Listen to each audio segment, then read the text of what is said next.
Hey everyone, Jason Schappert here of MzeroA.com bringing you another lesson from the movie Flying Again. Again, if you haven't caught the movie yet, maybe on DVD or even in your local movie theater, visit flyingagainmovie.com to check it out. It's not just for rusty pilots, it is for all pilots, and even non-aviators are going to love the story. You know I'm such a big advocate of practicing in-flight emergencies, particularly an engine failure in flight. Those of you who are online ground school members of mine also know I teach the ABCs of an emergency.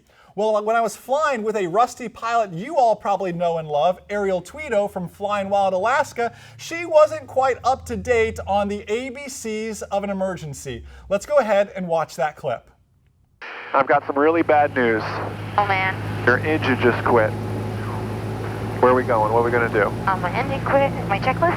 Well, you could. Do we have enough time? We're only 2,000 feet. You have time to be reading a book? First, I look at for landing. Okay. Where are you going to go? And all right. You ready for this? I would teach you the ABCs of an emergency. A is my airspeed. Okay? We're going for our best glide speed. Hold it there, though. Good. You got to hold it. We're not going to make any field. B is our best landing area. Ariel, where are we going? on the beach. Beach is the only place. Take me towards the beach, please. Let's start heading that way. That's our only option out here, unless you feel like swimming. All right, and then C in the ABCs, we did airspeed, best landing area, and C for checklist, if you have time. Oh, I was backwards. Yeah. You guys know I'm a big fan of the ABCs of an emergency. The last thing I want you to do is fumble around with that checklist when you're about to make the most important landing of your life. So what I teach is to focus on that landing. Let's nail the airspeed, let's find the best landing area, then work through a flow check and double check it with the checklist if you have time. For example, in my 1972 172 Lima model, if you have a POH in front of you, follow along, but this is the flow check for it. Fuel selector valves on both, confirm that. Mixture rich, confirming that. Carburetor heat comes on all the way across. Check the primer, it's in and locked. Ignition, it's on, and let's attempt a restart. If you're following along, that's exactly what the emergency checklist says to do. These are the kinds of checklists you need to memorize.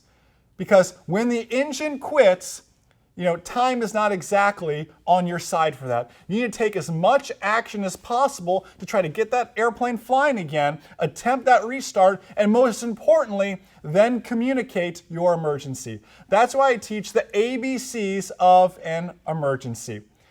If you have not seen the movie Flying Again in a theater near you or on DVD, I encourage you to go to flyingagainmovie.com to check it out. We want to bring the Flying Again movie to your town, your EAA chapter, your local flying club. Go to flyingagainmovie.com to see the trailers and learn how we can bring it to your flying club, your EAA chapter, your aviation organization. We want to bring it to you guys. So flyingagainmovie.com to check it out, grab a copy, learn more. And most importantly, remember guys, that a good pilot is always learning. Have a great day. See ya. Flying Again is not just for rusty pilots, but pilots of all experience levels and even those non-pilots. It's the story of someone giving up something they love, aviation, for someone they love, maybe a child or a spouse. The funny thing about aviation is it always has a way of bringing us back. Join us as we watch these pilots flying again. You are 60 feet over the runway, girl. That is hot. Family is the reason why I got into flying. Family is the reason I stopped flying. And now family is a great reason to start flying again.